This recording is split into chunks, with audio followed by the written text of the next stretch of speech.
صوبہ بلوچستان کے سابقہ جونیئر چیمپئن سکواش کورٹ میں اترے تو پنجاب سکواش کمپلیکس کی بجلی بند ہو گئی۔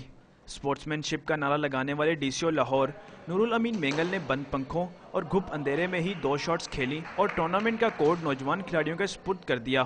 میں بھی سکواش کا پلیئر رہا ہوں، میں بلوچستان جونیئر چیمپئن۔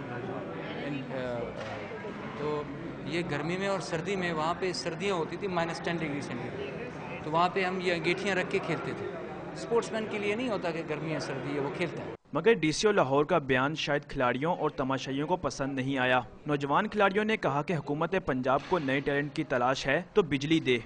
لائٹ تو گیم پہ بہت افیکٹ کرتی ہے، جب لائٹ نہیں آتی تو کھیلا ہی نہیں جاتا۔ گرمی میں کیونکہ اس گیم میں بہت زیادہ ایکسرشن ہوتی ہے اور آپ کو بہت زیادہ پسینہ آتا ہے، so it's compulsory that you are playing in a court where A C is present اور some fan is present.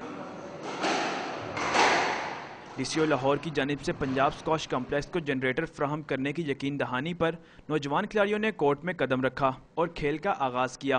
Cameraman Saqib Munir کے ساتھ ابراہیم بادیس، ڈان نیوز، لاہور۔